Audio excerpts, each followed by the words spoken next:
Ever wondered how you could influence people and situations without them even knowing? Well, it's not as far-fetched as it might sound. We're about to dive into the fascinating world of psychological tricks, a world where understanding human psychology and behavior can give you the upper hand. Now, before we proceed, let's clear the air. When we speak about psychological tricks, we're not talking about manipulation or deceit.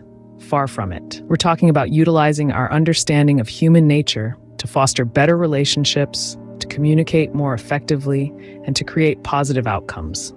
These tricks are rooted in decades of psychological research and can be used in your everyday life, from improving your negotiation skills, to making a lasting impression, to even making your daily interactions more pleasant.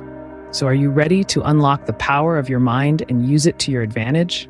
Stay tuned to discover simple psychological tricks that really work. Did you know that asking someone for a favor can make them like you more? Sounds counterintuitive, right? But it's actually a well-documented psychological phenomenon known as the Benjamin Franklin effect. The story goes that Benjamin Franklin, one of the founding fathers of the United States, once won over a rival legislator by asking him to lend a rare book. After lending the book, the rival's attitude towards Franklin softened, and they eventually became friends. Now, this might sound like a one-off incident, but it's backed by psychology. In essence, the Benjamin Franklin effect is a cognitive bias, where a person who does a favor for someone else is likely to feel more positively towards the person they've helped. It's as if our brains can't quite handle the cognitive dissonance of doing something nice for someone we dislike. So, to resolve the inconsistency, our mind convinces us that we must actually like this person to have helped them. This effect is rooted in our need for consistency and our self-perception. We like to see ourselves as kind, helpful individuals. When we do a favor for someone, even if we initially dislike them, our brain reconciles this inconsistency by altering our perception of the person. And it doesn't have to be a big favor either. Something as simple as asking someone for a pen, a piece of advice, or to hold your spot in a queue can trigger this effect. It seems that the act of helping, no matter how small, boosts our self-esteem and gives us a positive feeling towards the person we've helped. This psychological trick can be quite useful in everyday life. Whether you're trying to make a good impression at a new job, attempting to mend a strained relationship, or simply looking to make new friends, asking for small favors can be an effective strategy. So remember, don't hesitate to ask for small favors. It might just make you more likable. What's in a name? More than you think. Names, they're more than just labels or identifiers. They are a fundamental part of our identity, a word that's been ours since birth. It's a word that brings a sense of belonging and individuality. Now, imagine the power it holds in a conversation. The psychological trick of using someone's name in conversation is a simple, yet effective way to build rapport and trust. It is a subtle nod to their identity, an acknowledgement of their individuality. This can lead to an immediate and positive reaction, creating a connection between you and the person you're communicating with. The science behind this is fascinating. When you hear your own name, it triggers a unique reaction in your brain. Studies have shown that our names have a direct link to the brain's ventromedial prefrontal cortex, the part of the brain that is responsible for feelings of reward and self-identity. When our name is called, this area lights up, and we feel acknowledged, important, and valued. But how do you put this into practice? It's easy to think that just sprinkling a person's name here and there in a conversation will do the trick. But it's not about quantity, it's about quality. Using a person's name meaningfully and appropriately can have a profound impact. Consider this. When you're in a conversation, find natural ways to use the person's name. For example, you might say, "That's a great point, John," or "I agree with you, Sarah." This not only shows that you are paying attention, but it also personalizes your response, making the other person feel valued and heard. However, it's important to be genuine and authentic when using this technique. Overusing someone's name can come off as manipulative or insincere. The key is to use it sparingly and meaningfully, creating a balance that feels natural and respectful. So next time you're in a conversation, remember the power of names. It's a simple trick that can bring about profound connections and foster a sense of trust and rapport. Remember, a person's name is the sweetest sound to them, so use it wisely. Ever wondered how you can gradually persuade someone to agree with a big request? Well, let's step into the world of the foot in the door technique.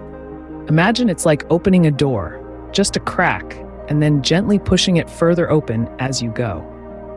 The foot in the door technique is a persuasive strategy where you start by getting a person to agree to a small request. This could be as simple as asking someone to hold your jacket while you tie your shoelaces. Once they've agreed to this minor request, you follow up with a larger one, like asking them to watch your jacket while you run to the restroom. Why does this work? Well, it's all down to our natural desire to be consistent in our actions. It's a principle deeply rooted in our psyche. We like to stay true to our word and maintain a consistent behavior pattern. Once we've agreed to do something small, we're more likely to agree to do something bigger that's along the same lines. This technique is widely used in various fields. Salespeople, for instance, might start by asking you to try a free sample. Once you've accepted, they'll ask if you'd like to buy the product. Charities might ask you to sign a petition before asking for a donation.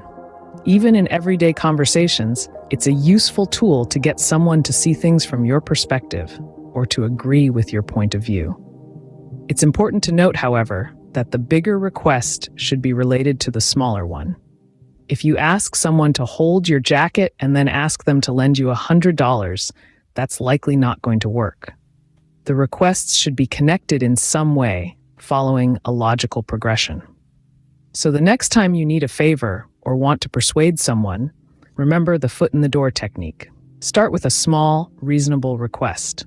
Once they've agreed, follow up with your bigger ask. It's a subtle way to nudge people towards your desired outcome without them even realizing it. Remember, this technique relies on our inherent desire to be seen as consistent in our actions. It's not about manipulation, but understanding human behavior and using it to achieve a common goal. Start small, and you'll be surprised how willing people are to agree to bigger things. Would you like to know how to make people feel obliged to return a favor? Well, let me introduce you to the reciprocity principle, a fascinating psychological trick deeply rooted in our social behaviors. The reciprocity principle, put simply, is the idea that if you do something for someone, they'll feel a strong urge to do something for you in return. It's the old "you scratch my back, I'll scratch yours" concept. This principle is so potent that it can influence our actions even when the initial favor was unsolicited. Let's dive a little deeper. Imagine you're at a supermarket and a free sample is offered to you. Now, you didn't ask for it, it's simply a gift, but instinctively, you might feel a slight obligation to buy the product. That's the reciprocity principle in action. You see, humans are social creatures. We've evolved in tribes and communities where the survival of the individual often depended on the collective. Helping one another and returning favors ensured the survival and prosperity of the group. So this urge to reciprocate is more than just a social norm. It's a survival instinct. Now, how can we use this principle in our everyday lives? Say you're at work and you want to build a better relationship with a colleague. You could start by doing small favors for them, like bringing them coffee or helping with a task. Chances are they'll feel compelled to return the favor. Over time, this can foster mutual respect and cooperation. But remember, the key to effectively using the reciprocity principle is sincerity. It's not about manipulating others. It's about genuinely helping and creating a positive cycle of giving and receiving. So next time you're looking to build a stronger relationship or you want to influence someone's behavior in a positive way, consider the reciprocity principle. Remember, it's not about what you can get, but what you can give. Give and you shall receive. That's the power of the reciprocity principle. So, how can you use these psychological tricks in your everyday life? Let's recap. The Benjamin Franklin effect can help you turn adversaries into allies by asking for a simple favor, thereby subtly shifting their perception of you. The power of names reminds us that people love to hear their own name, so use this to your advantage to build stronger relationships. Then we have the foot in the door technique, a two-step process where you start with a small request, and follow up with a larger one. This can be used to gradually influence others to agree with you. Lastly, the reciprocity principle highlights our innate desire to return favors. By doing something nice for others first, you encourage them to reciprocate, fostering mutual cooperation.